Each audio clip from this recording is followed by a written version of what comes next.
When I think about cooking at a tailgate or a campsite, my mind automatically goes to a grill, but I've had to ask myself, why not a griddle instead?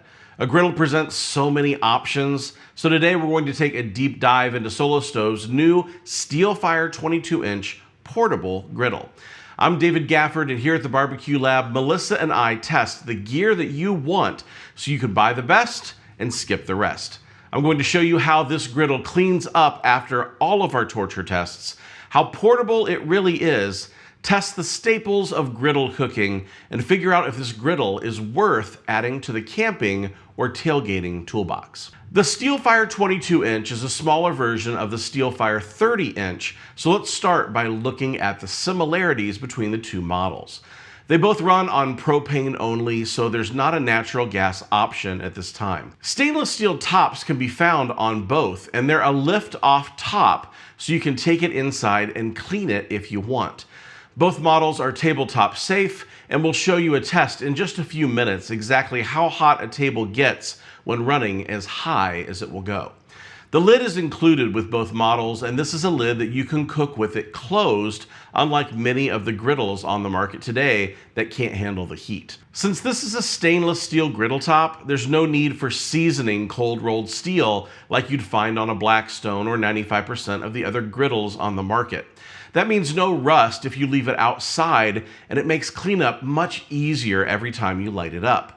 A few ways the 30-inch is different from the 22-inch would obviously be the size for starters. There's an extra 8 inches of griddle to work with on the 30-inch, and yes, it can lift off the cart and be used on the table, but it's much more clunky to move than the 22-inch.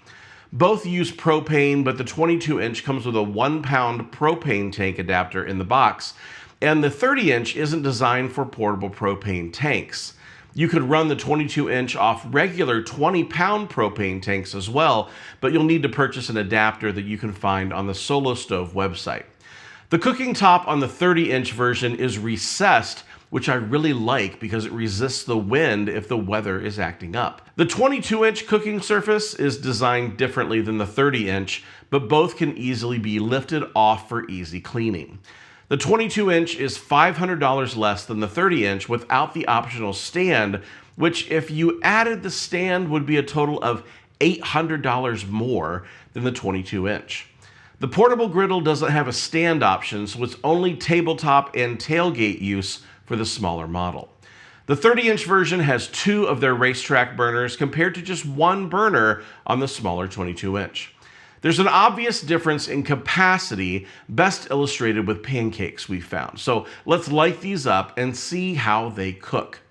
If you want to check out either of these griddles, there are links in the description below, or you can scan the QR code right here on the screen. You can save some money using our discount codes that we have in the description and QR code, and it's also the way that you support our channel. If you click our links or use our code to make a purchase, that keeps the reviews and comparisons coming. The Steelfire 22-inch measures a little over 24 inches wide, is a shade over 22 inches deep, and is just shy of 9 inches tall. It weighs a little over 38 pounds, so it's like carrying around a bag of softener salt. Not heavy enough that you must have 2 people, but I threw it into the back of the truck and took it to a friend's house for lunch. We sat it on his outdoor table and cooked some peppers and onions and chipotle marinated chicken for tacos. I loved being able to just grab a 1-pound propane tank instead of lugging around a 20-pound tank for this kind of thing. 2 of us carried the griddle to and from the truck, and it made for a delicious taco lunch. Here's my question of the day for you. Solo Stove launched the 30-inch Steelfire first, then the 22-inch Steelfire. I want to know, if they're going to create another version, do you think they should offer a larger, smaller, or in-between size next? How big should it be? And let me know why.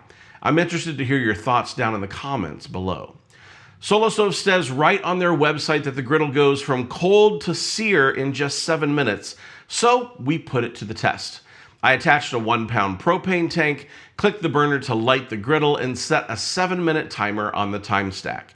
Here's the graph data for those 7 minutes. We use the ThermalWorks weighted surface griddle probe, which takes a measurement every 60 seconds, and the Steelfire 22 went from 66 degrees Fahrenheit to 467 degrees Fahrenheit during our 7-minute test. I went ahead and let it go for another 5 minutes, and it got up to a maximum temperature of 571 degrees Fahrenheit. While the griddle was set to sear, we threw down some smashburgers for lunch. You could try it without parchment paper like I did and watch your burgers stick to the press, but you'll find a lot more success with the paper, it turns out. At the flip, all 6 burgers got a great sear, and it is equal to the results we got on the 30-inch Steelfire. So, same results with only 1 burner is great news for this 22-inch version. In just a second, we'll show you how we cleaned up this mess and how clean we can get this griddle after a messy cook. But first, if you're getting value out of this video, hit the like button and subscribe if you want more videos like this. Since this griddle doesn't have a stand option, it's important to know how hot things get underneath the griddle and if it's going to melt anything. We use the ThermalWorks IR gun to get a measurement before firing it up, and right around 66 degrees is our baseline. At the 8-minute mark of our time to heat test, we were getting readings of 76 degrees under the griddle that was running 500 degrees directly above.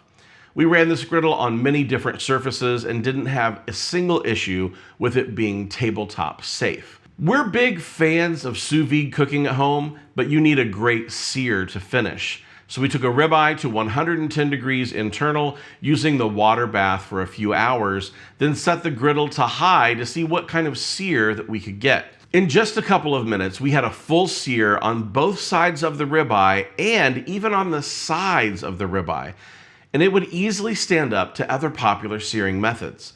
No issues for me getting a sear at all using the Steelfire 22. An all-out full heat sear is one thing, but how does it do with more delicate foods at a lower temperature? To answer that question, we needed to understand the low temperature capabilities of the Steelfire 22. We started with a 66 degree room temperature griddle and set a 20-minute timer on our time stack. We left the weighted griddle thermometer on the surface with the flat top set as low as it would go. At the end of 20 minutes, the griddle surface was running 460 degrees Fahrenheit, not exactly the kind of temperature I'd want to cook something like an over medium egg. If you want to run this griddle lower than 400 degrees for a longer period of time, you'll need to cycle it on and off during your cook. It's finally time to clean this griddle though, and for me, there are 3 levels of cleaning. First, just fill a squirt bottle with water and spray down the surface after you cook. I use the flat-bladed spatula to dislodge any large bits and hit it with a green and yellow scrub sponge with the green side down for a final clean. A folded paper towel is an easy way to dry things off. That's a good every use level of cleaning. Now, if you're more particular, they make these stainless steel scrubbies and they do a great job getting anything loose that's stubborn if you want your top to shine. If you want to go for a good deep clean, just lift the top off, take it inside to the sink and go to town. Dish soap is fine since this is a stainless steel surface. You can get it looking factory fresh as long as you're willing to put forth a little elbow grease. After cooking on the Steelfire 22 for about a month now, here are our thoughts. We're really happy with this griddle overall, but that doesn't mean that I don't have any areas they could improve. I'll start with the grease tray. The tray isn't very large, so cleaning with ice or water can get messy if you don't clean it every time you use it. Even professional testers forget and end up with grease and water all over the outdoor kitchen counter. Same goes for lifting it up into the car without cleaning it. If you leave anything in the grease tray and lift it up, gravity will do its thing and you'll have the contents everywhere. Taking it on the go works, but carrying it as one person is like carrying around a bag of softener salt. 2 people is way better if you want to move this thing around. It checks almost all of the boxes for me though. Searability? Check. Time to heat? Check. Portability? Check. Ease of cleaning, quality of materials, warranty? Check. I get to use a lot of gear here at the barbecue lab, and I keep the stuff around that I enjoy cooking on, and this griddle is now living in the back of the truck, so it's safe to say that I really like this portable griddle, and I think you will too. You can save some money on your order using the link and the discount code down in the description and here in the QR code on the screen. The discount code changes every now and then, but we keep it updated both in the description and through the QR code, and you can always find it on our website. At the time of this video, we have these codes, and if they don't work, check the links to find the ones that do. I'm David. Behind the scenes is Melissa, keeping this engine running. Thanks for watching. Subscribe and like if you got value, and we can't wait to see you on the next one.